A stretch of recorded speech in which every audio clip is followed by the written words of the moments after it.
고졸 엄마의 지방대 나온 딸이라니 강남 바닥에 소문나면 내 얼굴을 어떻게 들고 다녀. 우아한 와인잔 너머로 예비 시어머니의 말은 얼음 송곳처럼 날아와 어머니의 심장에 박혔습니다. 주제 파악하고 깨끗하게 물러나요. 우리 아들은 재벌 사위 소리 들으며 날아오를 인재예요. 하지만 그녀는 몰랐습니다. 자신이 무시했던 고졸 엄마의 숨겨진 비밀을, 그리고 그 지방대 나온 딸이 대한민국 최고의 로펌 에이스 변호사라는 사실을, 그들을 가장 높은 곳에서 가장 깊은 나락으로 추락시킬 한 변호사의 통쾌한 복수극이 지금 시작됩니다. 강남의 고급 레스토랑. 싸늘한 정적이 감돌던 VIP 룸의 문이 열렸습니다. 은은한 샹들리의 조명 아래 먼저 와 있던 정화가 우아하게 다리를 꼬고 앉아 메뉴판을 보고 있었죠. 룸 안으로 들어온 하준이 밝은 표정으로 다영과 다영의 어머니를 정화에게 소개했습니다. 어머니, 소개해드릴게요. 제 여자친구 다영이고요. 이쪽은 다영이 어머니세요. 정화가 소리 없이 자리에서 일어나 마치 백화점 마네킹처럼 미동도 없이 쌀쌀맞은 목소리로 두 사람을 맞이했습니다. 안녕하세요. 하준이 엄마입니다. 안녕하세요, 어머님. 김다영입니다. 하준 씨한테 말씀 많이 들었습니다. 다영이 허리를 굽히며 씩씩하게 인사했습니다. 옆에 있던 명희도 조심스럽게 고개를 숙였습니다. 처음 뵙겠습니다. 다영이 엄마 김명희라고 합니다. 잘 부탁드립니다. 그 순간 정화의 날카로운 시선이 명희의 머리부터 발끝까지를 빠르게 훑었습니다. 분명 격식을 차린 검은 정장이었지만 시장에서 급하게 사입은 듯한 저렴한 티가 역력했죠. 정화의 입꼬리가 미세하게 비틀리는 것을 아무도 눈치채지 못했습니다. 정화가 억지로 인자한 미소를 지어 보이며 자리를 권했습니다. 어머, 어서 앉으세요. 저희 동네까지 오시느라 힘드셨죠? 여기가 음식도 맛있고 분위기도 좋아서 제가 이쪽으로 하자고 하준이한테 고집을 좀 부렸네요. 네 사람이 테이블에 둘러앉자마자 정화가 두꺼운 와인 리스트를 집어들었습니다. 와인 한 잔씩들 하시겠어요? 이 집 와인이 보통이 아니에요. 프랑스 현지 와이너리에서 직접 가져온다고 하더라고요. 다영이 미소를 지으며 고개를 끄덕였습니다. 네, 좋습니다. 하지만 명희가 가만히 손을 들며 말했습니다. 저는 술을 잘 못해서요. 그냥 물 한 잔 부탁드립니다. 정화의 눈썹 한쪽이 휙 치켜 올라갔고 혀를 차며 말했습니다. 어머, 그러세요? 인생의 즐거움을 반은 모르고 사시는 거네. 마침 주문을 받으러 온 웨이터에게 정화가 유창한 프랑스어 발음으로 와인을 주문했습니다. 저희가 매번 오면 마시는 와인 알죠? 2015년 빈티지로 부탁해요. 웨이터가 정중하게 허리를 숙이고 사라지자 정화가 드디어 본론을 시작하려는 듯 다영을 똑바로 쳐다봤습니다. 정화가 턱을 살짝 치켜들며 물었습니다. 우리 하준이한테 듣자니 변호사라면서요? 회사는 어디 다녀요? 다영이 차분한 목소리로 대답했습니다. 가온 로펌에 재직 중입니다. 기업 법무를 주로 다루고 있습니다. 순간 정화의 눈에 탐욕스러운 빛이 스쳐 지나갔습니다. 어머, 가온 로펌? 거기 아주 유명한 곳 아니에요? 저희 회사도 거기에 법률 자문 맡기고 그러거든요. 너무 반갑네. 하준이 이때다 싶어 자랑스럽게 끼어들었습니다. 다영이가 얼마나 똑똑한데요. 로펌에서도 제일 잘 나가는 에이스라고요. 정화가 만족스러운 미소를 지으며 고개를 끄덕였습니다. 그래, 그거 참 잘 됐네. 그런데 대학은 어디 나왔어요? 다영이 아주 잠깐 망설이다 입을 열었습니다. 지방에 있는 법학과 졸업했습니다.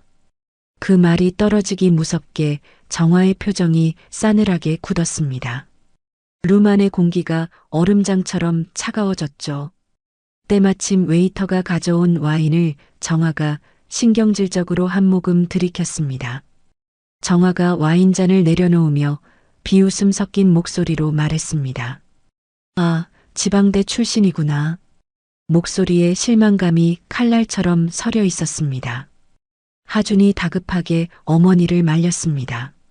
어머니, 요즘 세상에 실력이 중요하지 학교가 뭐가 중요하다고 그러세요? 정화가 하준을 매섭게 쏘아붙였습니다. 얘는 어른들 이야기하는데 함부로 끼어드는 거 아니야. 법조계가 어떤 덴데 네가 뭘 안다고 떠들어? 대한민국에서 학벌이 얼마나 중요한데. 다영의 두 손이 테이블 아래에서 자신도 모르게 꽉 쥐어졌습니다. 정화는 멈추지 않고 다영을 향해 말을 이었습니다. 특히 가온 같은 대형 로펌은 더하지 않아요? 상대하는 사람들이 전부 대기업 오너의 임원들일 텐데 어디 지방대 나왔다고 하면 속으로 얼마나 무시하겠어. 명희가 금방이라도 울 것 같은 얼굴로 딸의 눈치만 살폈습니다. 다영이 애써 평정심을 유지하며 대답했습니다. 어머님 말씀도 맞습니다. 하지만 결국엔 실력으로 증명하면 된다고 생각합니다. 정화가 보란 듯이 코웃음을 쳤습니다. 실력? 다영 씨는 아직 세상을 잘 모르는구나. 실력 위에 인맥이고 인맥 위에 학벌이에요. 서울대 나온 판검사들이 지방대 나온 변호사 말을 얼마나 귀담아 들을 것 같아요? 하준이 어머니의 팔을 붙잡으며 애원했습니다. 어머니, 제발 그만하세요. 정화가 하준의 손을 거칠게 뿌리치며 소리쳤습니다. 내가 틀린 말했어? 다 네 앞날을 걱정해서 하는 소리 아니야. 제가 우리 하준이 서울대 보내려고 강남족 집게 과외 선생한테 한 달에 얼마를 쏟아부었는지 아세요? 그 덕에 하준이가 지금 대기업에 번듯하게 다니는 거라고요. 명희가 기어들어가는 목소리로 겨우 한마디 거들었습니다. 고생 많으셨겠습니다. 정화가 명희를 위아래로 훑어보며 말을 받았습니다. 그럼요. 저도 그냥 노는 사람 아니에요. 태영 상사 격리부장입니다.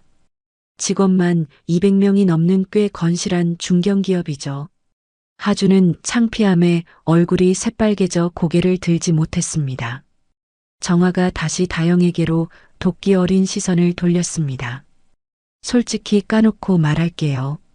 지방대 나온 변호사가 이 험한 서울 바닥에서 그것도 결혼까지 하고 나중에 애까지 낳으면 과연 버텨낼 수 있을까 싶네요. 다영의 젓가락이 허공에 멈춘 그 순간 정화는 만족스러운 미소를 지으며 와인잔을 내려놓았습니다. 공격의 화살을 돌리려는 듯 정화의 차가운 시선이 이번에는 명희에게로 향했죠. 정화가 마치 취조하듯 명희에게 물었습니다. 그런데 다영이 어머님은 무슨 일 하시는 분이세요? 하준이한테는 얘기를 못 들어서. 명희가 행여나 물컵을 깨뜨릴세라 두 손으로 감싸 쥔 채 조심스럽게 대답했습니다. 아, 저는 시장에서 조그맣게 반찬 가게를 하고 있습니다. 그 말을 듣자마자 정화의 눈썹이 꿈틀했습니다. 반찬 가게라고요? 그럼 혹시 실례가 안 된다면 학력은 어떻게 되시는지 여쭤봐도 될까요? 참다 못한 하준이 테이블 아래로 어머니의 팔을 잡아 끌며 속삭였습니다. 어머니, 그런 건 왜 물으세요? 무례하잖아요. 정화가 하준을 매섭게 째려보며 팔을 뿌리쳤습니다. 얘는 궁금하니까 묻는 거지. 우리가 이제 가족이 될 사이인데 이 정도도 서로 모르고 어떻게 합쳐? 명희가 고개를 더욱 깊이 숙이며 기어들어가는 목소리로 말했습니다. 고등학교 졸업한 게 전부입니다. 집안 형편이 어려워서요. 정화의 입가에서 그럴 줄 알았다는 듯한 비웃음이 터져 나왔습니다. 정화가 와인을 한 모금 더 마시며 느긋하게 입을 열었습니다. 아, 그러시구나. 어쩐지 그 목소리는 얼음장보다 차가웠고 시선은 가시처럼 날카로웠습니다. 다영은 더는 어머니가 상처받는 것을 볼 수 없었습니다. 하준이 다시 한번 정화의 팔을 건드리며 애원했습니다. 어머니, 다른 이야기 하시죠. 정화가 기다렸다는 듯이 하준의 손을 탁 쳐내며 언성을 높였습니다. 왜 바른 말에서 찔려?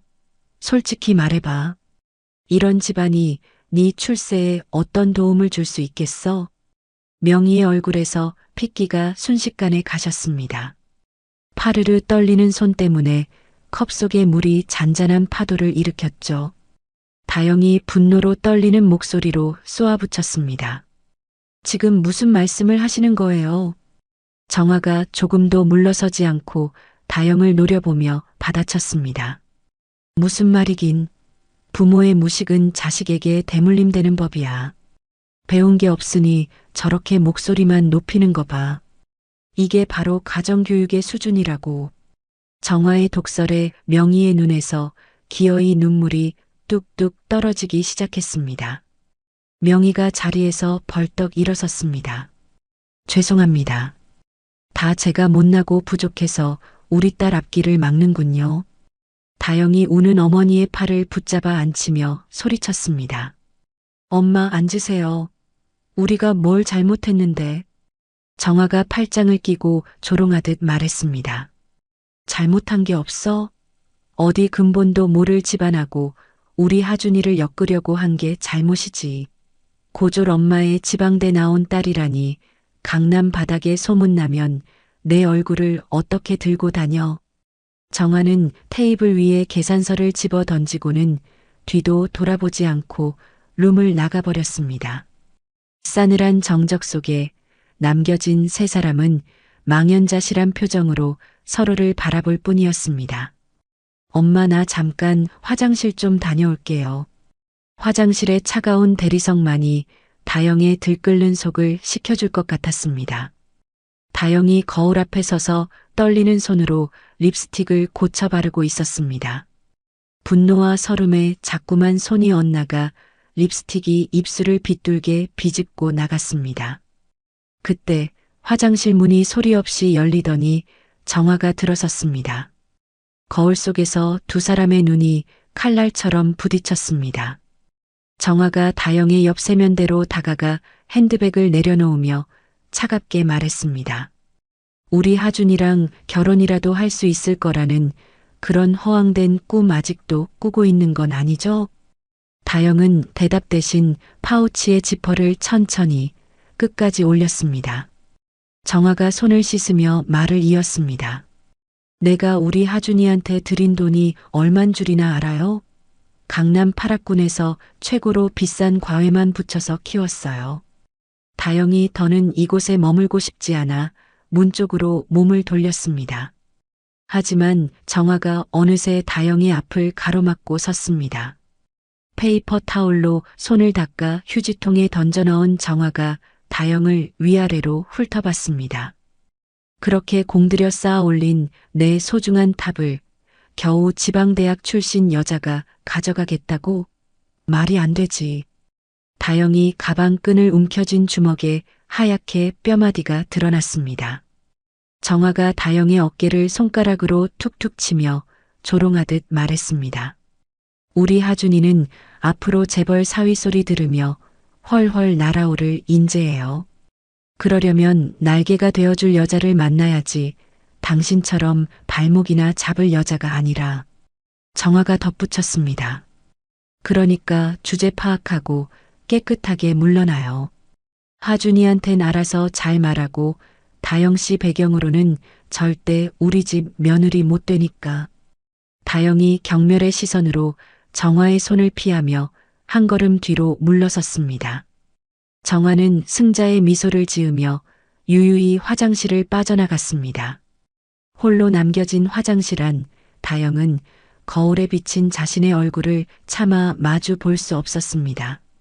창백하게 질린 얼굴과 금방이라도 눈물이 터질 듯 붉게 달아오른 눈가만이 그녀의 참담한 심정을 말해주고 있었죠. 그날 저녁 다영의 집 앞 골목에 하준의 차가 멈춰 섰습니다. 한참을 망설이던 하준이 마침내 초인종을 눌렀습니다. 잠시 후 얼음장처럼 차가운 얼굴의 다영이 문을 열었습니다. 다영이 팔짱을 끼고 차갑게 물었습니다. 여긴 어쩐 일이야? 하준이 고개를 숙이며 사과했습니다. 엄마 대신 사과하러 왔어. 정말 미안해. 다영이 코웃음을 치며 현관문을 닫으려 했습니다. 그 사과를 왜 하준 씨가 해? 잘못한 사람이 직접 해야지. 하준이 문틈으로 발을 밀어 넣으며 애원했습니다. 우리 엄마 아기는 없었어. 그냥 날 너무 사랑해서 그런 거야. 다영의 눈빛이 칼날처럼 날카로워졌습니다. 사랑이 우리 엄마를 모욕할 핑계가 돼? 하준이 한숨을 쉬며 말했습니다. 너 너무 예민하게 구는 거 아니야? 다영의 목소리가 분노로 떨렸습니다. 예민하다고? 그럼 너는 어떻게 생각하는데? 하준 씨 엄마 말이 맞다고 생각해? 하준은 잠시 망설이다 최악의 대답을 내놓았습니다.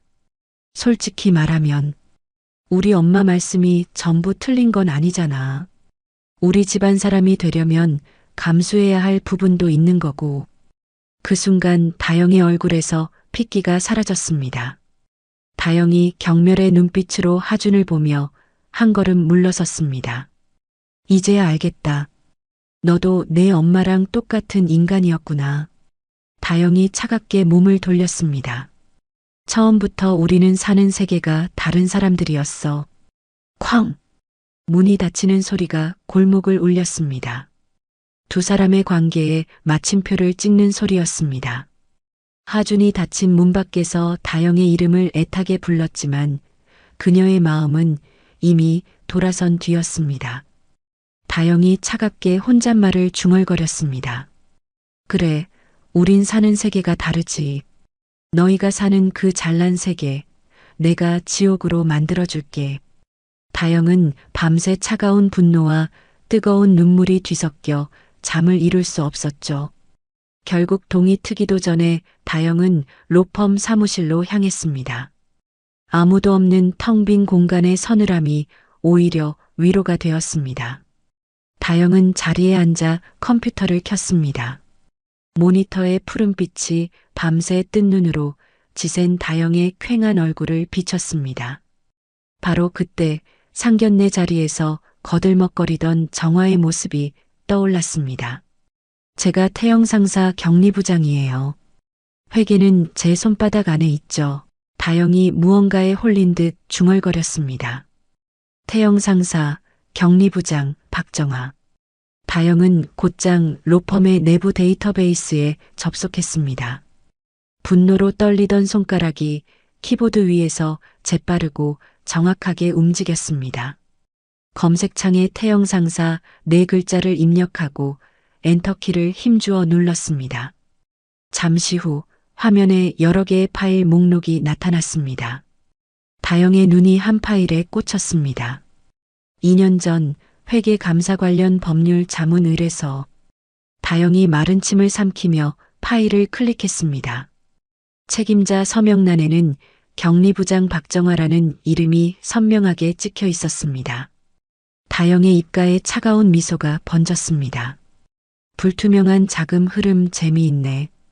바로 그때 사무실 문이 조용히 열렸습니다. 화들짝 놀라 고개를 들자 명희가 보온 도시락을 들고 걱정스러운 얼굴로 서 있었습니다. 엄마, 여긴 어쩐 일이에요? 다영아, 아침밥도 안 먹고 나간 게 마음에 걸려서 왔어. 마음은 좀 괜찮아? 명희가 딸의 책상 위에 도시락을 내려놓으며 물었습니다. 다영이 애써 미소를 지으며 말했습니다. 괜찮아요, 엄마. 그런데 마침 잘 오셨어요. 제가 재미있는 걸 좀 발견했거든요. 명희가 주머니에서 돋보기 안경을 꺼내 쓰고 화면을 들여다봤습니다.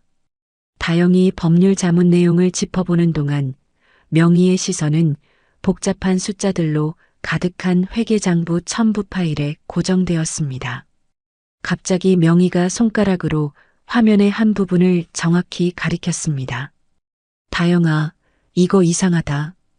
이 계좌, 돈이 뭉텅이로 들어왔는데 나간 용처가 업무 추진비라고만 되어 있어. 근데 금액이 너무 커. 다영이 놀라 어머니를 쳐다봤습니다. 어머니, 이걸 볼 줄 아세요? 어떻게 아세요? 명희가 마우스를 능숙하게 움직이며 대답했습니다. 내가 너만 했을 때 꿈이 변호사였어. 집안 형편 때문에 공부는 못했지만 법률사무소에서 5년간 일하면서 어깨너머로 배운 게 이거야. 너 대학 다닐 때 내 전공 서적 내가 더 재밌게 봤다. 다영이 처음 듣는 이야기에 입을 살짝 벌렸습니다. 그때 다영의 머리에 한 가지 의문이 스쳤습니다. 엄마, 그런데 이상해요. 이렇게 대놓고 돈을 빼돌린 정황이 있는데 어떻게 2년 전에 우리 로펌에서 자문까지 받고도 무사했던 걸까요? 명희가 코웃음을 치며 서류 제목을 손가락으로 툭 쳤습니다. 저 여우 같은 여자가 로펌에다 우리 회사 비리 좀 잡아주세요 하고 자기 장부를 통째로 맡겼겠니? 절대 아니지. 그럼요. 명희의 눈이 번뜩였습니다. 뻔하지. 문제가 될 만한 서류 몇 개만 교묘하게 골라서 가져간 거야. 그러고는 이런 식으로 경비 처리하는 게 법적으로 괜찮은가요? 하고 순진한 척 물어봤겠지. 자기 범죄 수법에 구멍은 없는지 변호사를 상대로 시험해 본 거야. 다영의 입이 벌어졌습니다. 아, 자기 범죄를 숨기려고 로펌을 이용했다고요? 그래. 아마 가온에서는 향후 문제가 될 수 있으니 주의하라 정도의 원론적인 답변만 해줬을 거야. 그런데 저 여자는 그 답변서를 최고 로펌도 문제없다고 인정한 서류라며 비자금 방패막이로 써먹었을 게 분명해. 다영이 분노로 주먹을 꽉 쥐었습니다. 정말 상상 이상으로 교활한 여자였네요. 명희가 다시 화면에 집중하며 말을 이었습니다. 하지만 괜찮아. 저 여자가 미처 계산하지 못한 게 딱 하나 있거든. 바로 우리 집. 자문을 해준 변호사는 이 서류들을 파고들 이유는 없으니까 말 그대로 자문만 해주는 변호사였을 테니까. 하지만 변호사가 이 서류를 파고들면 허점이 너무 많아. 두 사람은 다시 화면 속 숫자들과 싸우기 시작했습니다. 다영이 거래처 계좌 목록을 보던 중 익숙한 은행과 계좌번호가 눈에 띄었습니다. 다영이 자신의 개인 파일에서 무언가를 빠르게 찾아 화면에 띄웠습니다. 그것은 결혼 준비를 위해 하준과 주고받았던 계좌 정보였습니다. 다영이 두 개의 화면을 번갈아 보며 소리쳤습니다. 찾았다. 엄마, 이거 이하준 계좌예요.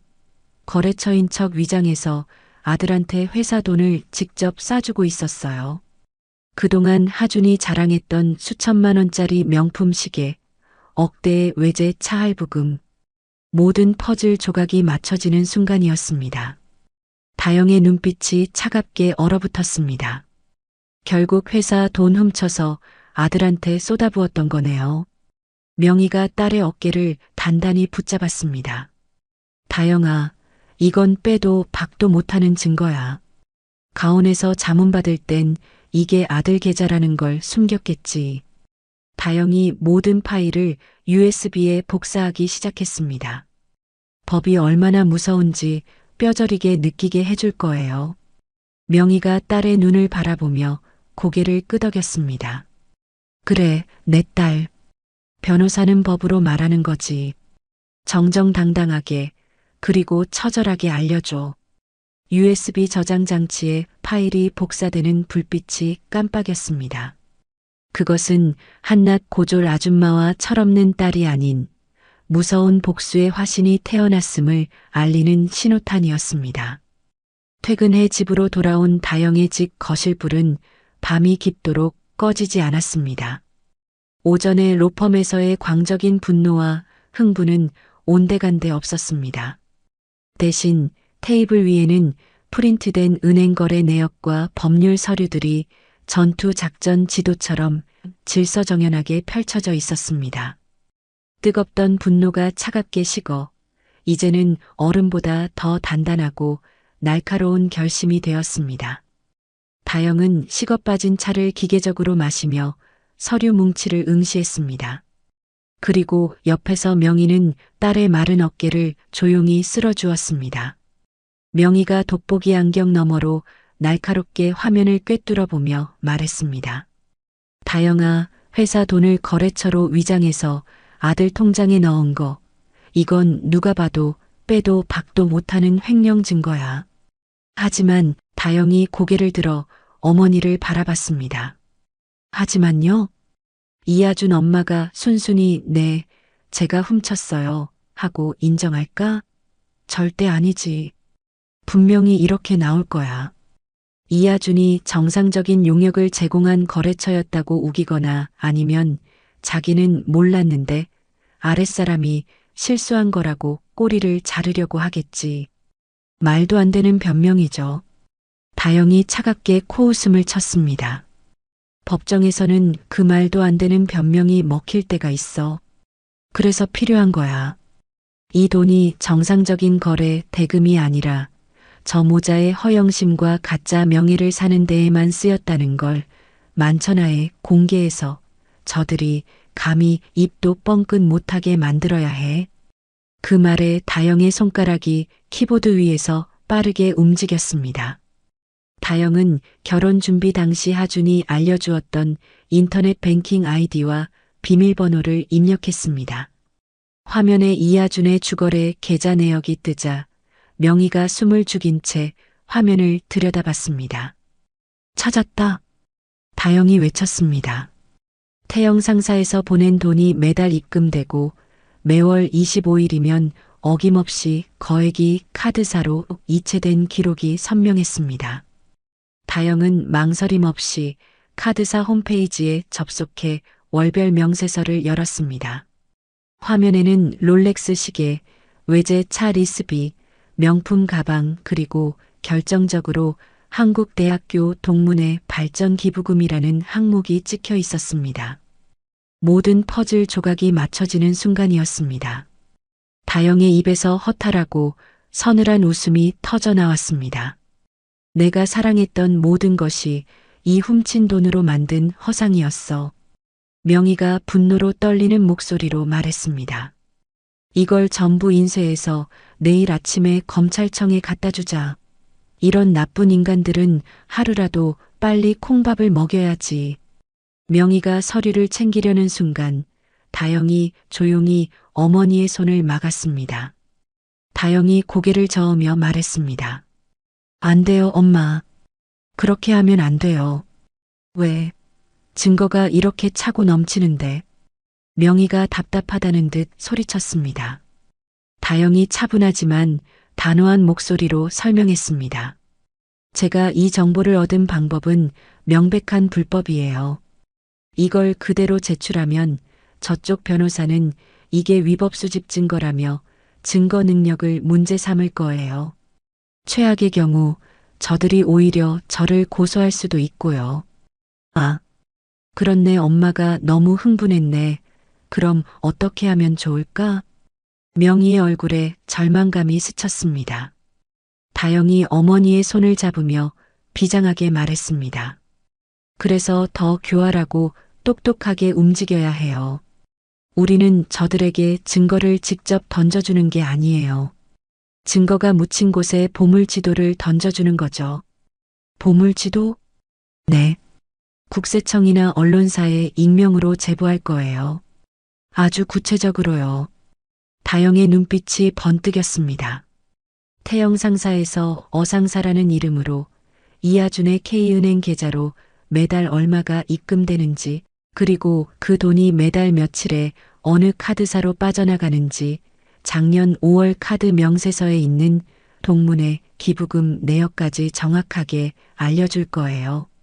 다영의 계획을 깨달은 명희의 얼굴에 감탄이 서렸습니다. 아, 그럼 제보를 받은 쪽에서 합법적으로 영장을 받아서 다시 증거를 찾아내게 만드는 거구나. 바로 그거예요. 우리는 그저 숟가락으로 밥상을 툭 쳐서 저들이 알아서 밥을 떠먹게 만들면 돼요. 박정아와 이하준이 가장 빛나는 순간에 말이죠. 다영이 자리에서 일어나 벽에 걸린 달력을 향해 걸어갔습니다. 손에는 모든 계획이 담긴 USB와 함께 이제는 망설임이 사라진 붉은 펜이 들려 있었습니다. 다영이 이하준의 동문회 시상식 날짜에 피처럼 붉은 동그라미를 쳤습니다. 제보 시점은 동문회 시상식 바로 직전이 좋을 거예요. 수사가 가장 무르익었을 때 가장 많은 사람들이 보는 앞에서 저들의 가면이 벗겨지도록 명희가 그런 딸의 뒷모습을 굳은 신뢰의 눈빛으로 바라봤습니다. 그래. 내 딸, 근데 너 정말 괜찮니? 괜찮아요. 이건 법을 어긴 사람에 대한 심판이기도 하니까요. 가장 높은 곳에서 가장 처참하게. 다시는 사람 우습게 아는 버릇. 세상 무서운 줄 모르고 날뛰는 그 오만함. 뿌리까지 뽑아버릴 거예요. 달력에 그려진 붉은 원이 마치 지옥으로 통하는 문처럼 보였습니다. 단순한 복수가 아닌 완벽한 법적 설계를 마친 잔인한 심판의 서막이 오르는 순간이었습니다. 박정아와 이하준 모자를 향한 가장 완벽하고 잔인한 복수의 설계도가 완성된 다음 날 오후였습니다. 다영은 자신의 로펌 사무실 전망 좋은 창가에 서서 휴대폰을 들었습니다. 화면에 떠 있는 이하준이라는 이름을 향해 통화 버튼을 누르는 손가락이 미세하게 떨려왔지만 다영은 이내 차가운 결심으로 그 떨림을 잠재웠습니다. 이것은 연기의 시작을 알리는 무대 위에 막이 오르는 소리였습니다. 세 번의 연결음 끝에 경계심과 의아함이 뒤섞인 하준의 목소리가 들려왔습니다. 여보세요? 다영아? 갑자기 웬일이야? 다영은 전화기를 살짝 떨어뜨려 심호흡을 한 뒤 다시 귀에 가져다 댔습니다. 한순간에 목소리가 금방이라도 울음이 터질 것처럼 가늘게 떨렸습니다. 하준 씨 나야. 미안해. 내가 너무 감정적으로 행동했어. 다영의 목소리에는 완벽하게 계산된 눈물기가 섞여 있었습니다. 하준이 잠시 침묵하다가 의심스럽게 되물었습니다. 뭐라고? 갑자기 무슨 소리야? 다영이 전화기 너머로 들릴 만큼 코를 훌쩍이며 말했습니다.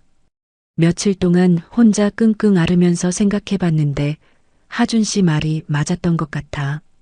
내가 너무 예민하게 굴었나 봐. 하준의 목소리에서 경계심이 조금씩 허물어지기 시작했습니다. 다영아, 정말이야? 진심으로 하는 말이야? 다영이 책상 위 티슈를 뽑아 눈가를 닦는 소리를 일부러 내며 말했습니다. 응, 정말이야. 이제 와서 생각해보니 어머님 말씀도 이해가 될 것 같아. 다 아들인 너를 걱정하는 마음에 그러셨던 거겠지. 전화기 너머로 하준이 안도의 한숨을 내쉬는 소리가 선명하게 들렸습니다.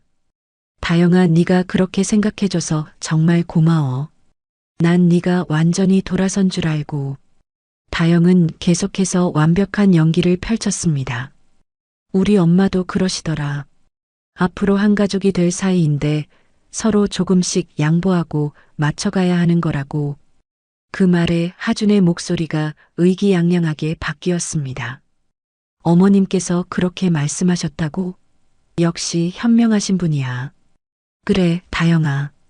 그게 맞는 거야. 다영이 속으로 치밀어 오르는 경멸을 누르며 말했습니다. 그래서 말인데 하준 씨, 내가 부탁이 하나 있어. 이미 다영을 용서한 너그러운 남자가 된 하준이 즉시 대답했습니다. 부탁? 뭐든지 말해봐. 내가 다 들어줄게. 다영이 가장 애처로운 목소리로 조심스럽게 말을 꺼냈습니다. 다음 주에 대학 동문회에서 상 받는다고 했지? 나 거기 같이 가고 싶어 가서 어머님한테 용서도 구하고. 하준이 잠시 망설였습니다. 아, 그거 말이야? 거긴 왜 갑자기? 다영의 목소리가 절박함으로 가득 찼습니다. 그 동문회 상 받는다는 소식 들었을 때 정말 자랑스러웠었거든. 내 눈으로 직접 보고 싶기도 하고 그날 어머님 기분도 좋으실 테니 마음을 좀 풀어드릴 수 있지 않을까 해서 나도 이제는 이해하고 노력하고 싶어. 우리 관계를 위해서. 하준이 놀란 목소리로 물었습니다. 정말, 정말 오고 싶다고? 다영이 금방이라도 무너질 듯한 목소리로 대답했습니다. 응, 정말이야. 우리 다시 잘해볼 수 있다는 의미로 거기 같이 가면 안 될까? 하준이 잠시 생각에 잠기는 듯 하더니 말했습니다. 하지만 진짜 괜찮겠어? 엄마가 혹시라도 또 상처 줄까봐 걱정되기도 하고. 다영이 기다렸다는 듯이 단호하게 대답했습니다. 괜찮아. 아니, 오히려 잘 됐어. 어머님께도 다시 찾아뵙고 정식으로 인사드릴게. 내가 생각이 짧았다고 용서해달라고 말씀드릴 거야. 그 말에 하준의 목소리에 기쁨이 넘쳐 흘렀습니다. 다영아, 정말 고맙다. 네가 이렇게까지 마음을 열어주다니.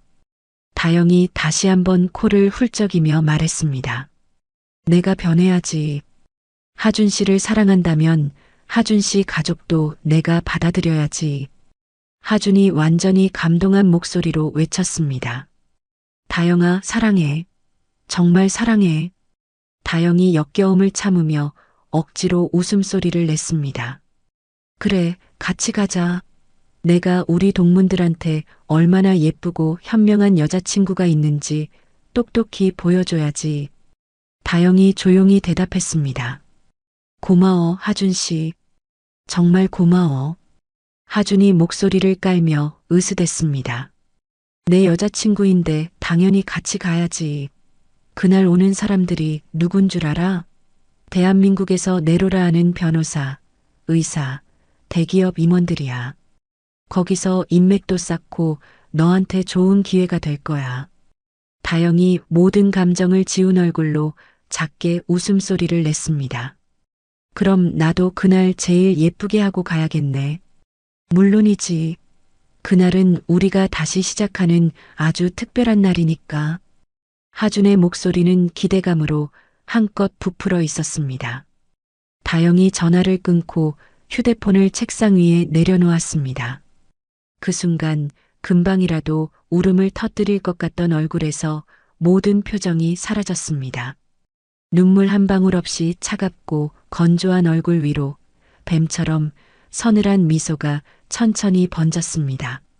다영은 어제 동그라미를 쳤던 달력을 바라보았습니다.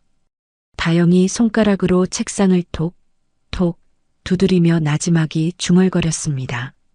자, 미끼는 던져졌고 이제 남은 것은 월척을 낚아 올리는 것뿐이었습니다. 마침내 다영이 미끼를 던진 그날이 밝았습니다. 화려한 크리스털 샹들리에가 보석처럼 빛나는 호텔 연회장 안은 성공이라는 가면을 쓴 사람들의 웃음소리로 시끄러웠습니다. 이곳이 바로 하준이 자랑하던 그 세계, 그리고 다영이 무너뜨리기로 결심한 거짓의 성이었습니다. 진주 목걸이와 값비싼 보석으로 치장한 정화는 무리의 여왕벌처럼 지인들 사이를 오가며 아들 자랑에 여념이 없었습니다. 한 중년 여성이 샴페인 잔을 들고 다가와 정화에게 물었습니다. 어머, 정화 씨. 오늘 시상식의 주인공, 우리 하준이는 어딨어? 정화가 자랑스러움을 감추지 못하는 미소를 지으며 대답했습니다. 저기 있잖아요. 요즘 회사에서 아주 능력을 인정받아서 곧 승진할 거라는 소문이 돌더라고요. 여성이 부럽다는 듯이 감탄했습니다. 역시 이하준이야. 어쩜 아들 교육을 그렇게 잘 시켰어? 정화가 손부채로 입을 가리며 어깨를 으쓱했습니다. 뭐려? 그저 어려서부터 최고만 입히고 최고만 먹이고 최고만 가르쳤을 뿐이에요. 아낌없이 투자했죠. 바로 그때 연회장 입구에서 하준이 다영의 허리를 감싸고 등장했습니다. 몸에 달라붙는 검은색 드레스를 입은 다영은 우아하고 차가워 보였습니다. 정화는 다영을 발견하고는 순간 표정이 굳어졌습니다. 저 애가 여길 왜? 정화가 속으로 혀를 차는 순간 하준이 다영의 손을 이끌고 의기양양하게 다가왔습니다. 어머니, 안녕하세요. 저 왔어요. 하준이 세상에서 가장 밝은 목소리로 인사했습니다. 정화가 사람들의 시선을 의식하며 억지 미소를 지으며 다영을 쏘아봤습니다. 어머나, 다영 씨도 왔네? 다영이 완벽하게 순종적인 미소를 지으며 고개를 숙였습니다. 어머님, 초대해 주셔서 정말 감사해요. 정화 옆에 있던 여성들이 호기심 가득한 눈으로 다영을 위아래로 훑어봤습니다. 정화가 마지못해 마치 길에서 주운 물건을 소개하듯 말했습니다. 아, 하준이 여자친구예요. 한 여성이 노골적으로 물었습니다. 어머, 그래요? 너무 예쁘시네. 하시는 일은 뭐예요? 다영이 차분하고 또렷한 목소리로 대답했습니다. 변호사로 일하고 있습니다. 어머, 변호사 너무 멋지다. 그 말에 여성들의 눈이 잠시 반짝였습니다. 정화가 재빨리 끼어들어 다영의 말을 잘랐습니다. 에이, 뭐 대단한 건 아니고. 독이 묻은 화살이 날아왔지만 다영은 그저 미소로 받아냈습니다. 모든 모욕은 나중에 이자로 돌려받을 예정이었으니까요. 하준은 금세 다른 동기들에게 둘러싸여 자리를 떠났습니다. 그는 마치 전리품을 전시하듯 다영을 데려왔을 뿐 함께할 생각은 없어 보였죠. 정화가 다영의 옆으로 바싹 다가섰습니다. 그리고는 주변에 들리지 않게 뱀처럼 차가운 목소리로 속삭였습니다. 여기가 어떤 곳인지 내까지 낄 자리가 아니라는 걸 똑똑히 봐두라고 하준이가 일부러 부른 걸 거야. 다영이 와인잔을 우아하게 들어 올리며 정화의 말을 들었습니다. 이게 바로 우리 집안, 우리 아들이 속한 세상의 수준이야. 아무나 끼는 게 아니라고. 다영이 와인을 한 모금 마셨습니다. 입안에 비싼 와인보다 더 짜릿한 복수의 맛이 느껴졌습니다. 정화가 주변을 턱짓으로 가리키며 말했습니다. 저기 앉아있는 사람들 다 부장판사에, 검사장에, 대기업 임원들이야. 너 같은 애가 감히 말이나 섞을 수 있을 것 같아? 다영이 순진한 학생처럼 고개를 끄덕이며 차분하게 대답했습니다. 네, 정말 대단한 분들만 모이셨네요. 정화가 만족스러운 미소를 지었습니다. 그러니까 주제 파악하고 우리 하준이 인생의 걸림돌 될 생각하지 말고 깨끗이 물러나. 다영이 와인잔을 테이블에 내려놓으며 말했습니다. 어머님 말씀 깊이 새겨들을게요. 저편에서 하준은 친구들 사이에서 그야말로 하늘을 나는 듯 했습니다. 한 남성이 하준의 어깨를 치며 외쳤습니다. 이하준, 소문 들었어. 여자친구 엄청난 미인이라며. 어디 있어? 하준이 마치 자신의 소유물을 가리키듯 거만하게 다영 쪽을 향해 손짓했습니다. 저기 있잖아. 내 여자친구. 끝내주지. 남자들의 감탄하는 시선이 다영에게 쏟아졌지만 하준은 다영을 불러올 생각조차 하지 않았습니다. 정화가 그 모습을 보며 다시 다영에게 속삭였습니다. 맞지? 우리 하준이가 저렇게 인기가 많아. 넌 그냥 저렇게 멀리서 구경이나 하는 장식품일 뿐이야. 다영이 조용히 대답했습니다. 네, 잘 보여요. 그때 연회장 한쪽에서 사회자가 마이크를 잡았습니다. 여러분, 잠시 주목해 주시기 바랍니다. 지금부터 하이라이트인 자랑스러운 동문상 시상식을 시작하겠습니다. 모든 사람들의 시선이 무대 쪽으로 향했습니다. 하준이 그제야 다영에게 다가와 의기양양하게 팔짱을 꼈습니다. 다영아, 어때? 분위기 좋지? 다영이 세상에서 가장 행복한 연인처럼 미소 지으며 대답했습니다. 응, 정말 대단하다. 네가 왜 그렇게 자랑스러워했는지 알겠어. 하준이 뿌듯한 표정으로 말했습니다. 그렇지? 이런 곳에 와야 진짜 성공한 사람들이랑 어울리는 거야. 바로 그때 사회자의 목소리가 연회장에 울려 퍼졌습니다. 자, 그럼 올해 가장 자랑스러운 동문상, 그 영광의 주인공을 발표하겠습니다.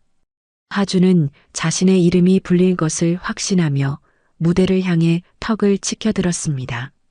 정화는 만족스러운 미소로 아들을 바라봤습니다. 그 누구도 잠시 후에 이 화려한 무대가 지옥으로 변할 것이라고는 상상조차 하지 못했습니다.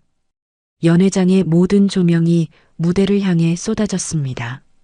사회자가 트로피를 높이 들고 우렁찬 목소리로 외쳤습니다.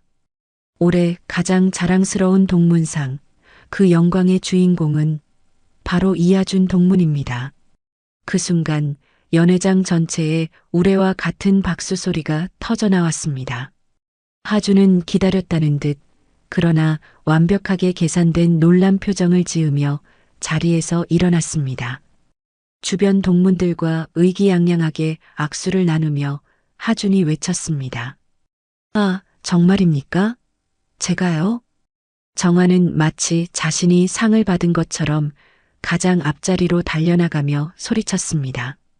우리 아들, 내 아들 이하준이야. 정화의 목소리가 감격에 겨워 연회장 전체에 울려 퍼졌습니다. 하준이 수많은 사람들의 환호 속에서 무대로 올라갔습니다. 연회장 뒤편 그림자 속에 서 있는 다영도 다른 사람들처럼 무표정하게 박수를 치고 있었습니다. 마치 곧 벌어질 잔혹한 연극의 관객처럼 말이죠. 하준이 마이크를 잡고 거짓 겸손이 가득한 목소리로 말했습니다. 정말 영광입니다. 저보다 훌륭하신 선배님들이 많이 계신데 제가 이런 큰 상을 받아도 될지 모르겠습니다. 사람들이 격려의 박수를 보냈습니다. 정화는 손수건으로 존재하지도 않는 눈물을 닦으며 아들을 자랑스럽게 바라봤습니다. 제가 이 자리에 설 수 있었던 것은 모두 저의 존경하는 어머니 덕분입니다. 하준이 무대 아래의 정화를 바라보며 말했습니다. 어머니께서는 제가 어릴 때부터 최고의 환경에서 자랄 수 있도록 모든 것을 희생하고 아낌없이 투자해 주셨습니다. 어머니 사랑합니다. 정화의 어깨가 한껏 으쓱 올라갔습니다. 주변 사람들이 정화를 향해 부러움과 존경의 시선을 보냈습니다. 그리고 오늘 제 인생에서 가장 소중한 사람이 이 자리를 축하해 주러 왔습니다. 하준이 연회장 뒤편의 다영을 가리켰습니다. 모든 시선이 쏠리자 다영은 어색한 미소를 지으며 가볍게 고개를 숙였습니다. 사랑하는 내 여자친구 다영이에게도 이 영광을 돌립니다. 앞으로 더 열심히 살아서 이 상에 어울리는 사람이 되겠습니다. 하준이 90도로 인사를 하며 연설을 마쳤습니다. 박수 소리가 다시 한번 연회장을 가득 채웠습니다. 바로 그 순간이었습니다. 띵, 띵, 띵동. 연회장 곳곳에서 울리기 시작한 휴대폰 알림음이 박수 소리를 조금씩 집어삼키기 시작했습니다. 처음에는 한두 개였던 소리가 이내 수십, 수백 개가 되어 연회장 전체를 기묘한 소리로 채웠습니다. 사람들이 의아한 표정으로 휴대폰을 꺼내 화면을 확인했습니다. 그리고 그들의 얼굴이 하나둘씩 마치 전염병처럼 굳어지기 시작했습니다. 웅성거리는 소리가 파도처럼 번져나갔습니다. 이게 뭐야? 동문의 단톡방 좀 봐봐. 한 남성이 옆 사람에게 화면을 보여주며 중얼거렸습니다.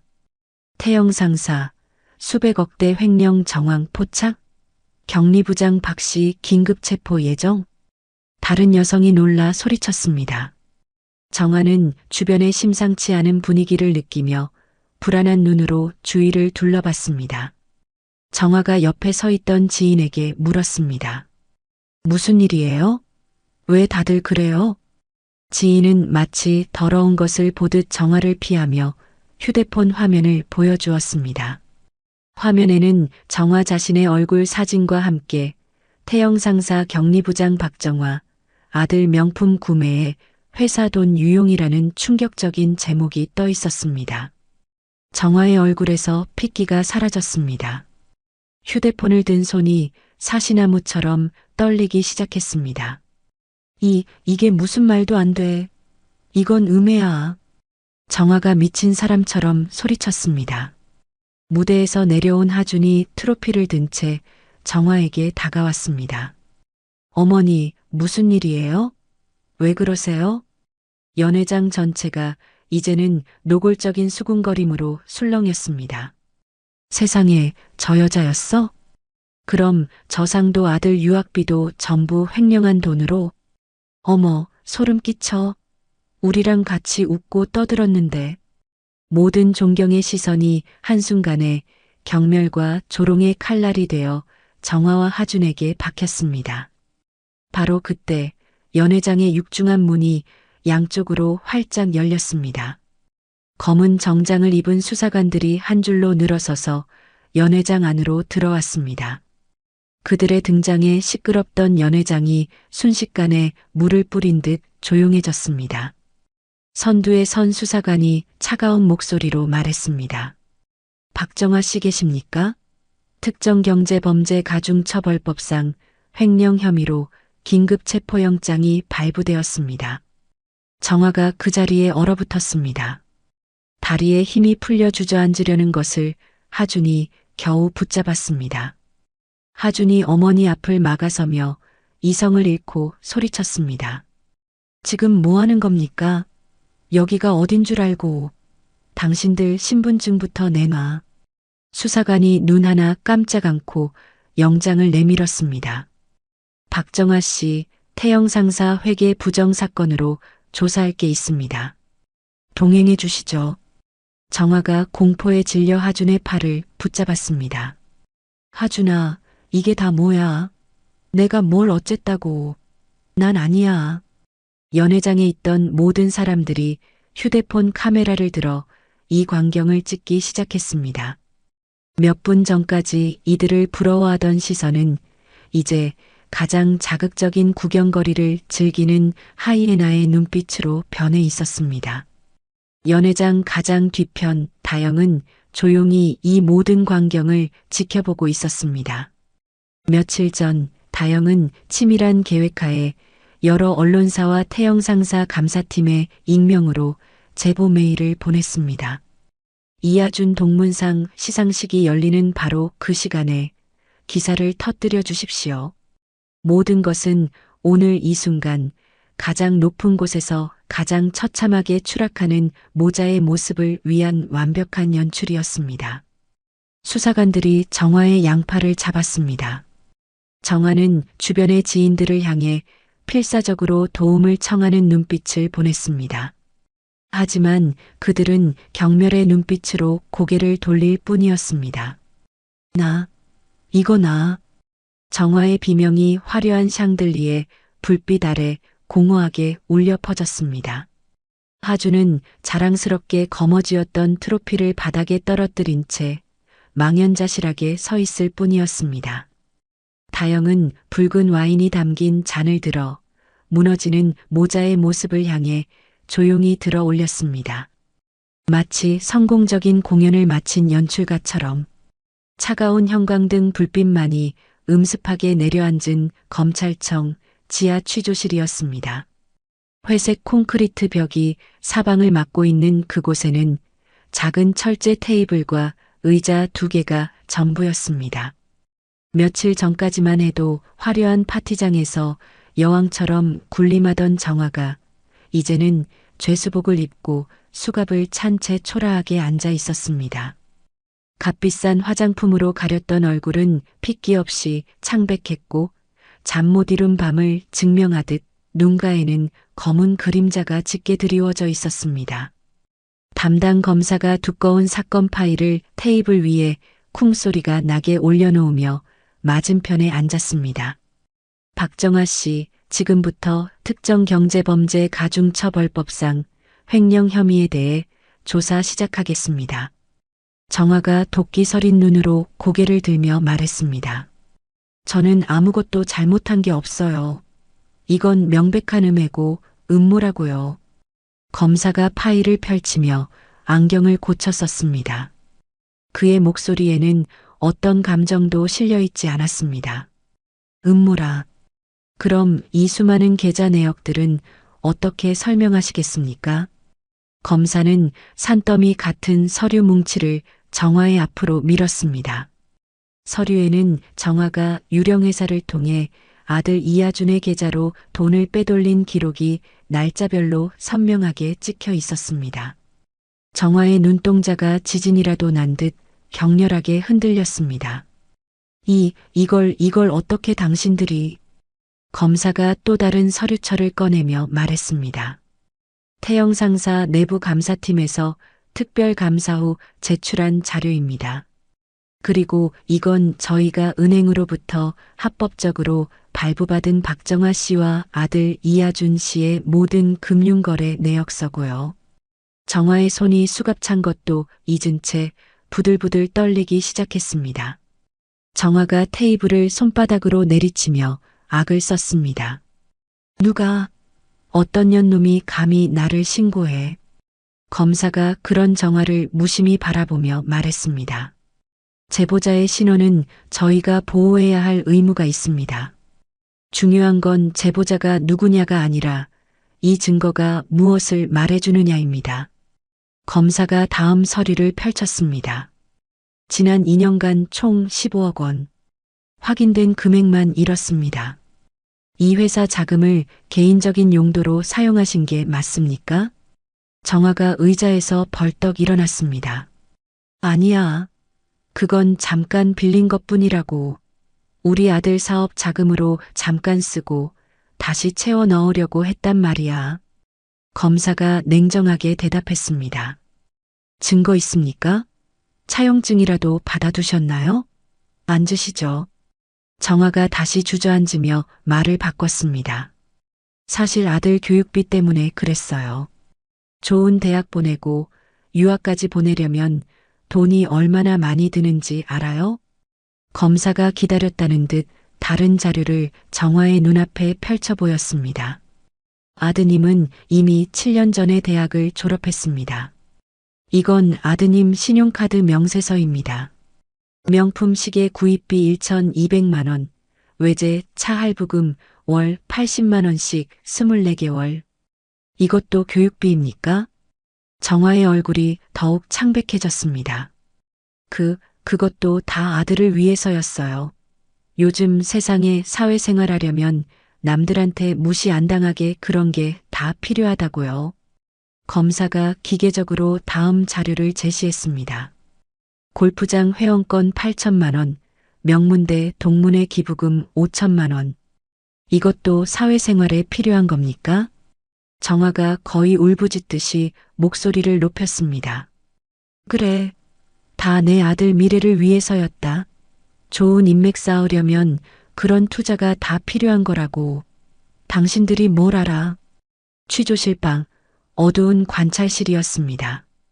다영은 차가운 표정으로 일방향 거울을 통해 발악하는 정화의 모습을 모두 지켜보고 있었습니다.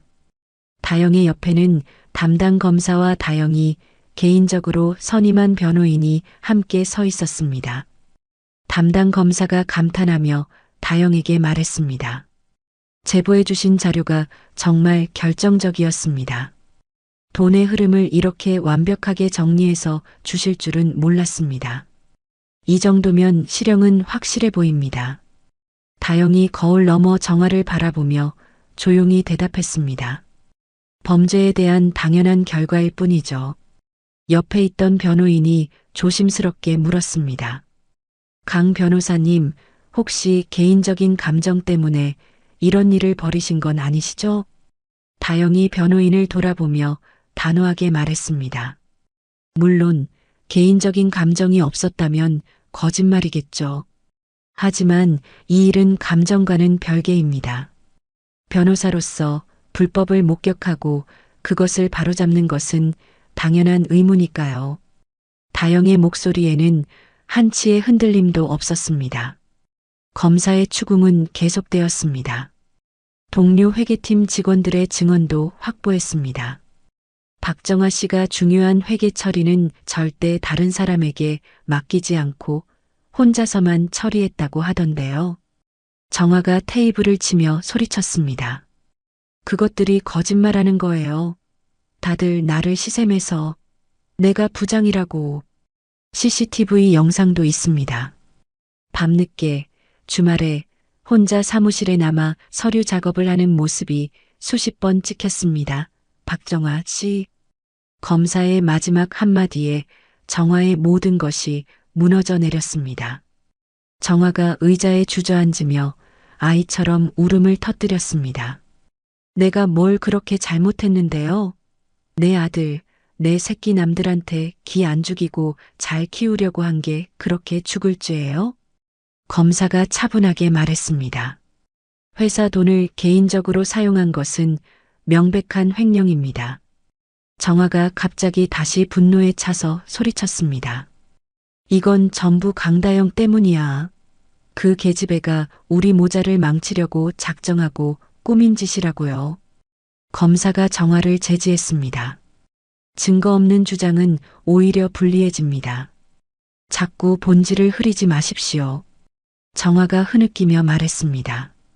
상견례 때 그 계집의 눈빛을 봤어야 했는데 지 엄마랑 똑같이 우리를 얼마나 무시하고 업신여겼는데. 검사가 길게 한숨을 쉬며 서류를 정리했습니다. 3시간의 긴 조사가 끝나고 정아는 교도관에게 이끌려 취조실 밖으로 나왔습니다. 길고 흰 복도 저편에 다영이 팔짱을 낀 채 정아를 기다리고 있었습니다. 두 사람의 시선이 허공에서 불꽃처럼 부딪혔습니다. 정아는 다영을 보자마자 다시 이성을 잃고 달려들려 했습니다. 역시 네 짓이었구나. 네가 꾸민 짓이지. 교도관이 정아를 제지하는 사이 다영이 조용히 정아에게 다가갔습니다. 다영이 입을 열었습니다. 어머님, 아니 박정아 씨. 정아가 으르렁거렸습니다. 어디서 감히 내 이름을 함부로 불러. 내까짓 게 뭔데. 다영이 정아의 바로 앞에 멈춰서서 얼음처럼 차가운 목소리로 말했습니다. 고졸이 뭘 할 수 있겠냐고 우리 엄마 무시하셨죠? 정아가 숨을 헐떡이며 다영을 노려봤습니다. 다영이 한 걸음 더 다가서며 말했습니다. 지방대학 출신은 당신 아들 같은 명문대 출신과 사는 세계가 다르다고 감히 낄 생각도 말라고 하셨고요. 정아의 얼굴이 분노와 치욕으로 일그러졌습니다. 다영이 정아의 눈을 똑바로 보며 마지막으로 차갑게 말했습니다. 똑똑히 보세요. 고졸 어머니를 둔 지방대학 출신 변호사가 당신 같은 사람한테 뭘 할 수 있는지. 정아가 온몸을 부들부들 떨며 소리 없는 비명을 질렀습니다. 너. 다영이 미련 없이 몸을 돌려 복도 저편으로 걸어가며 마지막 한마디를 던졌습니다. 앞으로는 법정에서 사람 함부로 무시하고 살았던 죄까지 전부 죄값으로 치르시길 바랍니다. 정아는 그 자리에 못 박힌 듯 서서 다영의 멀어지는 뒷모습을 보며 부들부들 떨고만 있었습니다. 완벽한 패배였습니다. 박정아가 차가운 구치소 철창 안에 갇힌 지 일주일이 지난 오후였습니다. 대한민국 최고 로펌 중 하나인 가온의 화려한 대리석 로비. 그곳의 고급 가죽 소파에 한 남자가 초라하게 앉아 있었습니다. 바로 이하준이었습니다. 동문회의 주인공이었던 며칠 전의 모습은 온데간데 없었습니다. 몸에 딱 맞던 최고급 정장은 구김살 투성이었고 와이셔츠 단추는 하나가 떨어져 나간 채였습니다. 까맣게 올라온 수염과 퀭하게 들어간 눈은 그가 지옥 같은 시간을 보내고 있음을 여실히 보여주었습니다. 로비의 모든 사람들이 그를 흘깃거리며 수군댔지만 하준은 고개조차 들지 못했습니다. 접수 직원이 다영에게 내선 전화를 걸었습니다. 강다영 변호사님, 이하준 씨라는 분이 찾아오셨는데요. 약속은 없으신 것 같은데 어떡할까요? 수화기 너머로 잠시 침묵이 흘렀습니다. 이윽고 감정 없는 다영의 목소리가 들려왔습니다. 12번 회의실로 안내해 주세요. 차가운 유리벽으로 된 회의실에 다영은 이미 서류를 검토하며 앉아 있었습니다. 문이 열리고 하준이 들어섰지만 다영은 서류에서 눈조차 떼지 않았습니다. 하준의 망가진 모습을 보고도 다영의 표정에는 어떤 미동도 없었습니다. 다영이 서류를 한 장 넘기며 말했습니다. 앉아. 그 차가운 목소리에 하준의 어깨가 움츠러들었습니다. 하준이 소리나게 의자를 끌어당기며 맞은편에 앉았습니다. 다영아, 이렇게 시간 내줘서 정말 고맙다. 하준의 목소리는 며칠 밤을 샌 사람처럼 심하게 쉬어 있었습니다. 다영은 그제야 서류에서 눈을 떼고 손목시계를 확인했습니다. 나 바빠. 10분 줄게. 용건만 말해. 하준이 초조하게 손을 비비며 말했습니다. 우리 엄마 지금 구치소에 계셔. 변호사를 구해야 하는데 보석 신청도 기각됐어. 다영은 아무 대답 없이 그저 하준을 바라볼 뿐이었습니다. 하준이 절박하게 말을 이었습니다. 그리고 회사에서도 해고 통보를 받았어. 이번 사건에 연루되었을 가능성이 있다고. 다영이 작게 고개를 끄덕였습니다. 그래서 다영의 무심한 반응에 하준의 얼굴에 당혹감이 스쳤습니다. 다영아, 제발 나 좀 도와줘. 이제 너밖에 없어. 다영이 팔짱을 끼며 등받이에 몸을 기댔습니다. 뭘 어떻게 도와달라는 건데?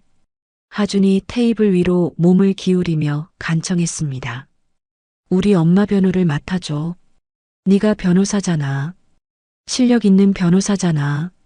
그 순간 다영의 입에서 짧고 날카로운 웃음이 터져나왔습니다. 내가? 왜? 하준의 눈에 눈물이 그렁그렁 맺혔습니다.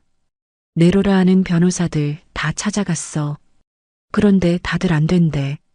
증거가 너무 명백해서 이길 수 없는 싸움이라고, 수임료도 안 받겠다고 전부 거절했어. 다영이 차분하게 대답했습니다. 똑똑한 변호사들이네. 질 게 뻔한 싸움에 시간 낭비할 필요 없지. 하준이 다급하게 다영의 손을 잡으려 했습니다. 수임료는 얼마든지 줄게. 지금 사는 아파트, 차, 명품 시계 전부 다 팔아서라도 줄게. 제발. 다영이 벌레 보듯 그 손을 차갑게 피하며 말했습니다. 돈 문제가 아니라는 거 아직도 모르겠어? 하준의 얼굴이 절망으로 일그러졌습니다. 그럼 도대체 뭐야? 뭘 더 원하는 거야? 다영이 하준의 눈을 똑바로 꿰뚫어보며 말했습니다. 원하는 거 없어. 그냥 너희 모자 일에 아무 관심이 없다고. 그 말에 하준의 마지막 자존심이 무너져 내렸습니다. 하준은 의자에서 일어나 그대로 다영이 앞에 무릎을 꿇었습니다. 제발 다영아, 내가 다 잘못했어. 우리 엄마가 죽을지도 몰라. 평생 교도소에서 썩을지도 모른다고. 다영이 경멸의 눈빛으로 무릎 꿇은 하준을 내려다봤습니다. 일어나. 하준이 바닥에 머리를 찌울 듯 고개를 숙이며 울부짖었습니다. 내가 쓰레기였어. 내가 전부 잘못했어. 우리 엄마가 너희 어머니한테 막말할 때 내가 막았어야 했어. 내 편을 들었어야 했어. 내가 너를 지켜주지 못했어. 다영이 조용히 한숨을 쉬었습니다. 이제 와서 그런 소리 해봐야 아무 소용없어. 하준이 눈물 콧물을 흘리며 애원했습니다. 내가 뭐든지 할게. 제발 우리 엄마 한 번만 도와줘. 다영이 얼음처럼 차가운 목소리로 말했습니다. 일어나라고 했어, 이하준. 하준이 고개를 들었습니다. 그의 얼굴은 눈물과 후회로 범벅이 되어 있었습니다. 동문의 친구들 이제 아무도 내 전화 안 받아. 다들 날 피하고 수군거려. 다영이 관심 없다는 듯 창밖을 보며 말했습니다. 당연한 거 아니야? 누가 횡령범 가족이랑 엮이고 싶어 하겠어? 네가 그토록 자랑하던 인맥이라는 게 고작 그 정도 깊이였던 거지. 하준이 아이처럼 울음을 터뜨렸습니다. 아파트도 곧 팔아야 해. 변호사 선임비 때문에 나 이제 아무것도 없어. 다영이 다시 손목시계를 보며 말했습니다. 그건 내 사정이고 이제 8분 남았네. 하준이 다시 다영의 옷자락이라도 잡으려는 듯 기어왔습니다. 다영아, 우리 사랑했잖아. 응? 우리 좋았던 때도 있었잖아. 그때로 다시 돌아갈 수는 없는 거야? 다영이 자리에서 일어나며 그 손을 뿌리쳤습니다. 사랑? 우리가 언제 진짜 사랑을 했는데? 하준이 다영을 올려다보며 말했습니다. 나는 처음 만났을 때부터 지금까지 단 한순간도 너를 사랑하지 않은 적이 없어. 다영이 창가에 서서 텅 빈 도시를 내려다보며 말했습니다. 아니, 너는 나를 사랑한 게 아니야. 너는 너의 트로피를 사랑했지. 네가 사는 세상에 어울리는 똑똑한 변호사 여자친구. 하준이 비틀거리며 의자를 붙잡고 일어섰습니다. 아니야, 정말이야. 나는 진심으로 너를. 다영이 하준을 돌아보며 말을 잘랐습니다. 사랑했다면 상견례 그 자리에서 우리 엄마를 보호했어야지. 내 엄마가 우리 엄마의 인격을 짓밟을 때 넌 침묵했어. 하준이 고개를 떨궜습니다. 그때는 내가 정말 바보였어. 미쳤었나 봐. 정말 죽을 만큼 후회해. 다영이 회의실 문 쪽으로 걸어가며 말했습니다. 후회는 이미 늦었어. 10분 다 됐네. 이제 가봐. 하준이 다급하게 다영의 뒤를 따라가며 매달렸습니다. 다영아, 제발. 엄마 변호는 안 해줘도 좋아. 그냥 우리 다시 시작하면 안 될까? 내가 정말 잘할게. 다영이 문손잡이를 잡은 채 마지막으로 하준을 돌아봤습니다. 다영이 나지막이 물었습니다. 이하준, 너 이 자리에 와서 지금까지 내 엄마 걱정, 내 걱정만 했지. 하준이 당황하며 말했습니다. 그게 무슨... 다영이 하준의 눈을 똑바로 바라보며 얼음 송곳 같은 마지막 한마디를 던졌습니다. 내 엄마가 우리 엄마한테 한 그 모욕적인 말들에 대해서는 왜 단 한마디도 진심으로 사과하지 않아? 하준의 얼굴이 하얗게 질렸습니다. 입을 뻐끔거렸지만 아무런 말도 나오지 않았습니다. 그는 정말로 단 한 번도 그 생각을 하지 못했던 것입니다. 모든 것이 무너져 내린 하준이 마지막 남은 자존심마저 버리고 악에 바친 목소리로 외쳤습니다. 그래서 이렇게 복수하는 거야? 이렇게 치사하고 더럽게. 다영이 그런 하준을 경멸이 아닌 연민에 가까운 눈빛으로 바라봤습니다. 다영이 조용히 대답했습니다. 복수? 착각하지 마, 이하준. 나는 그냥 법을 따랐을 뿐이야. 그 법을 어기고 당신들 마음대로 행동한 건 너희 어머니고. 다영이 경멸의 눈빛으로 하준을 위아래로 훑어봤습니다. 넌 변하지 않아. 아니, 변할 수가 없는 인간이야. 이제 진짜 끝이야. 다시는 내 앞에 나타나지 마. 다영이 미련 없이 회의실을 나갔습니다. 텅 빈 회의실에 홀로 남겨진 하준은 그 자리에 힘없이 주저앉아 무력하게 흐느낄 뿐이었습니다. 완벽한 끝이었습니다. 이하준의 마지막 간청이 공허한 메아리처럼 사라지고 마침내 심판의 날이 밝았습니다. 서울중앙지방법원 대법정안은 숨막히는 정적과 엄숙한 긴장감으로 가득 차 있었습니다. 방청석에는 호기심과 경멸이 뒤섞인 눈빛의 기자들과 관계자들이 앉아 있었습니다. 피고인석, 그곳에 박정화가 수갑을 찬 채로 멍하니 앉아 있었습니다. 화려했던 진주 목걸이가 있던 자리에는 차가운 금속 수갑이 채워져 있었고 한때 오만함으로 빛나던 눈은 초점을 잃은 채 허공을 헤매고 있었습니다. 법정의 모든 소음이 멎고 판사가 판결문을 펼쳐들며 장엄하게 입을 열었습니다. 지금부터 피고인 박정화에 대한 판결을 선고하겠습니다. 정화가 떨리는 손으로 의자 팔걸이를 부서져라 붙잡았습니다. 판사가 안경 너머로 정화를 내려다보며 단어 하나하나에 무게를 실어 말했습니다. 피고인은 태영 상사 격리부장으로 재직하던 지난 2년간 총 37회에 걸쳐 회사 자금 총 15억 원을 횡령한 사실이 명백히 인정됩니다. 정화의 얼굴이 종이장처럼 하얗게 질렸습니다. 판사의 목소리는 계속해서 법정 안을 울렸습니다. 특히 피고인은 횡령한 공금을 아들의 명품 시계 구입, 외제, 차 리스 비용, 심지어 허위 명예를 위한 동문회 기부금 등 지극히 사적인 용도로 사용하였습니다. 어머니의 헌신이라는 이름으로 포장하기에는 그 죄질이 심히 불량하고 파렴치합니다. 방청석 뒤편에 초라한 모습으로 앉아있던 하준이 터져나오는 흐느낌을 참으며 고개를 무릎 사이에 파묻었습니다. 또한 범행 기간이 장기간에 걸쳐 있고 유령회사를 이용하는 등 수법이 조직적이고 계획적이었던 점을 고려할 때 엄중한 처벌이 불가피합니다. 정화가 애원하는 눈빛으로 변호인을 바라봤지만 변호인은 그저 고개를 저을 뿐이었습니다. 이에 재판부는 피고인 박정화에게 특정경제범죄 가중처벌법상 상습 횡령 및 배임 혐의를 적용하여 징역 5년을 선고합니다. 땅! 판사가 내리친 망치 소리가 정화의 남은 인생에 마침표를 찍는 소리처럼 들렸습니다.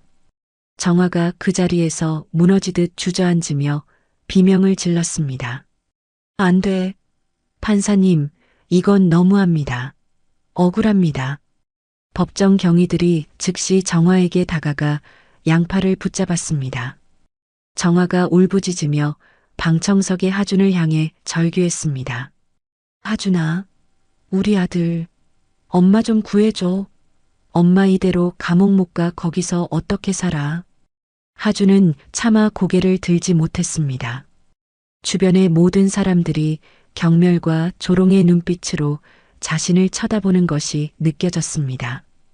정화는 법정 밖으로 끌려나가면서까지 마지막까지 뉘우침 없는 목소리로 소리쳤습니다.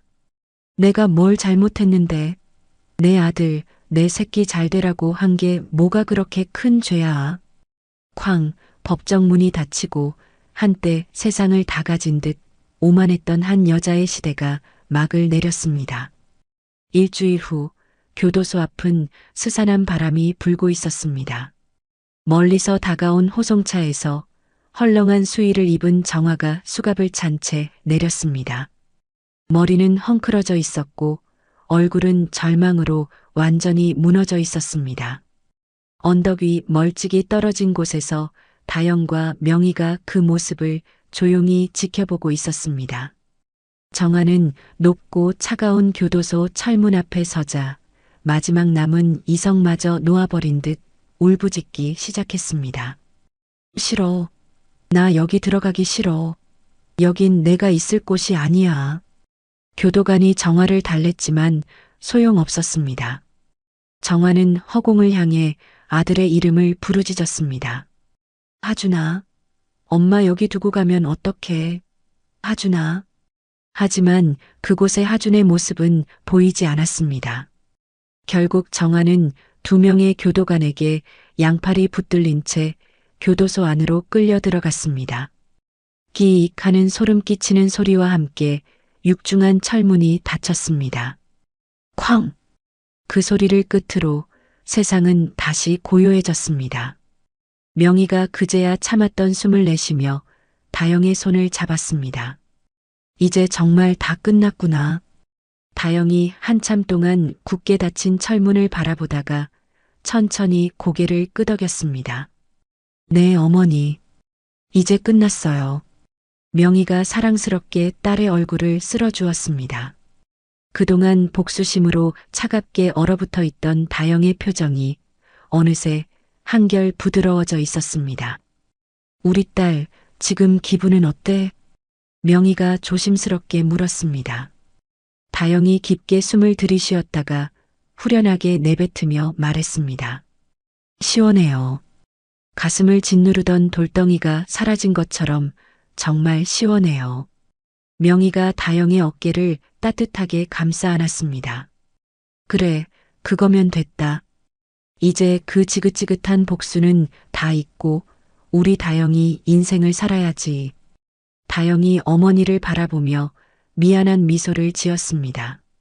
어머니, 죄송해요. 저 때문에 그동안 마음고생 너무 많으셨죠? 명희가 손사래를 치며 말했습니다. 그런 소리 마. 억울한 일에 숨지 않고 당당하게 맞선 거. 엄마는 우리 딸이 세상에서 제일 자랑스러워. 두 사람은 천천히 언덕을 내려오기 시작했습니다. 차가운 교도소 담벼락과 달리 세상은 따뜻한 햇살로 가득했습니다. 다영이 명희의 팔짱을 끼며 말했습니다. 어머니, 제가 법무사 자격증 공부 제대로 도와드릴게요. 어머니의 두 번째 꿈, 이제 제가 이뤄드릴래요. 명희가 소녀처럼 얼굴을 붉히며 놀랐습니다. 어머나, 정말? 이 나이에 내가 할 수 있을까? 다영이 환하게 웃으며 말했습니다. 그럼요. 회계장부에서 비리를 단번에 찾아내시는 분이 누군데요? 어머니는 세상에서 제일 똑똑하세요. 명희가 수줍게 웃으며 말했습니다. 그 여자가 알면 아주 기절하겠네. 무시하던 고졸 아줌마가 법무사가 된다고 하면. 다영이 명희의 팔을 꼭 껴안으며 말했습니다. 이제 그 사람 생각은 하지 마세요. 우리는 우리 방식대로, 우리 속도대로 살면 돼요. 명희가 딸을 보며 눈가에 맺힌 이슬을 닦았습니다. 그래, 우리 딸 말이 맞아. 이제 정말 새로 시작하자. 다영이 고개를 끄덕이며 대답했습니다. 네, 엄마. 앞으로는 웃는 날만 가득할 거예요. 행복하게 살아요, 우리. 두 사람이 버스 정류장에 도착했습니다. 뒤돌아본 언덕 위로 교도소는 이제 아주 작게 보일 뿐이었습니다. 버스가 도착하고 두 사람이 나란히 올라 창가에 앉았습니다. 버스가 움직이기 시작하자 교도소는 완전히 시야에서 사라졌습니다. 그 순간 다영은 지난 모든 시간의 아픔을 털어내고 아이처럼 맑고 진심 어린 웃음을 터뜨렸습니다. 그 웃음소리가 따스한 가을 햇살 속으로 흩뿌려졌습니다. 완벽한 정의의 완성이자 새로운 행복의 시작이었습니다.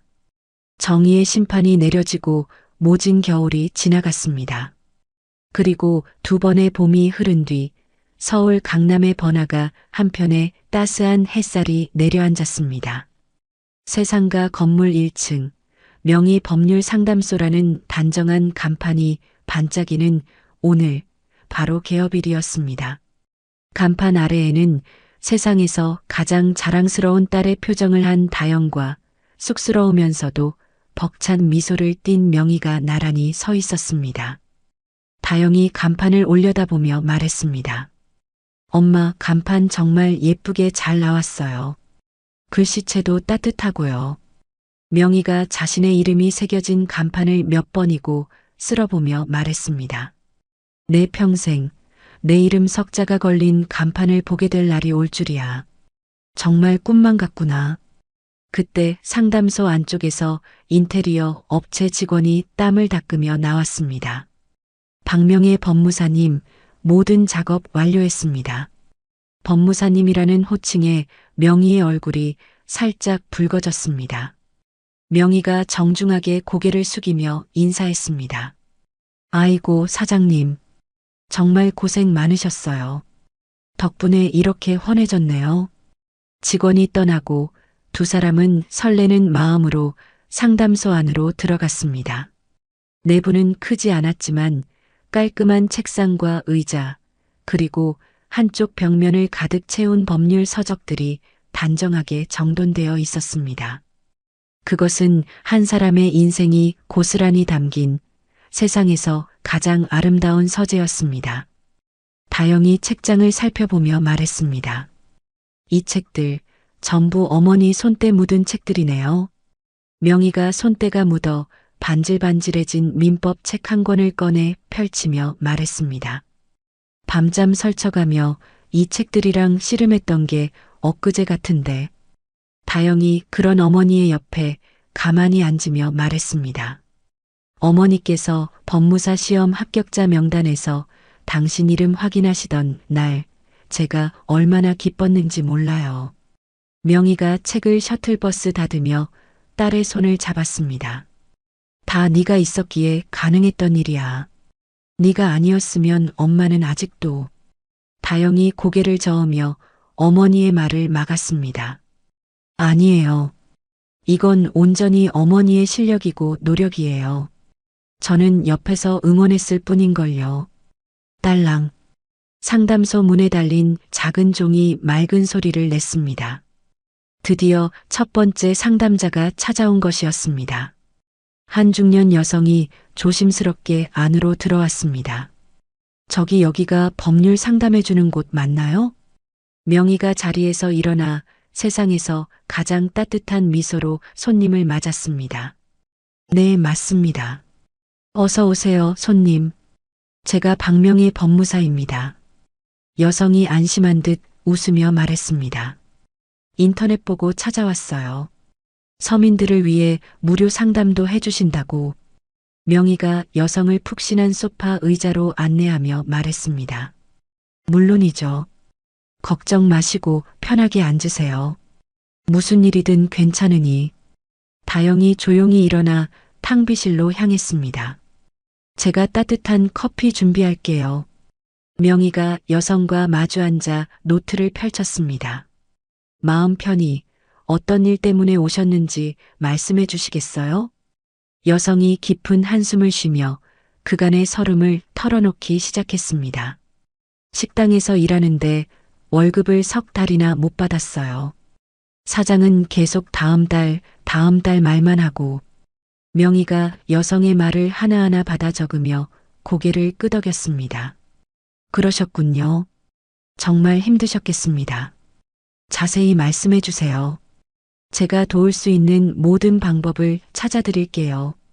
다영은 김이 모락모락 나는 커피를 내오며 그런 어머니의 모습을 자랑스럽게 바라봤습니다. 상대방의 아픔에 진심으로 공감하며 어려운 법률 용어를 가장 쉬운 말로 풀어주는 어머니의 모습은 그 어떤 유능한 변호사보다 더 위대해 보였습니다. 상담이 끝나고 한결 편안해진 얼굴의 여성이 몇 번이고 허리를 숙이며 나갔습니다. 정말 고맙습니다, 법무사님. 큰 힘이 됐어요. 명희가 문 밖까지 나가 손을 흔들며 배웅했습니다. 천만에요. 힘내시고 언제든 또 찾아오세요. 문이 닫히고 다영이 어머니에게 다가가 말했습니다. 엄마, 정말 멋있으세요. 명희가 쑥스러운 듯 손사래를 쳤습니다. 뭐가 멋있어. 그냥 내가 할 일을 한 것뿐인데. 다영이 그런 엄마의 손을 꼭 잡으며 말했습니다. 이제 엄마도 법으로 누군가를 지켜주고 도와주는 사람이 되셨어요. 명희가 딸을 보며 웃었습니다. 너처럼 변호사는 못 되지만 나도 내 자리에서 열심히 해야지. 어머니가 하시는 일이 어쩌면 더 소중하고 대단한 일이에요.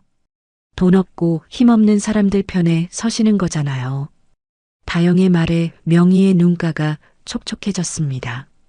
저녁이 되어 두 사람이 상담소 문을 닫고 나왔습니다. 어느새 명희의 법률 상담소 간판에 환한 불이 들어와 있었습니다. 명희가 그 간판을 한참이나 바라보며 말했습니다. 2년 전 우리가 그 교도소 앞에 서 있을 때 누가 이런 날이 올 거라고 상상이나 했겠니? 다영이 어머니의 팔짱을 끼며 대답했습니다. 그때는 정말 모든 게 끝난 것 같았죠. 하지만 우리는 포기하지 않았지.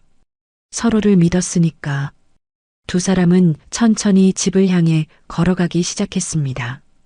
따뜻한 저녁 가로등 불빛이 모녀의 행복한 뒷모습을 비췄습니다. 명희가 문득 걸음을 멈추고 말했습니다.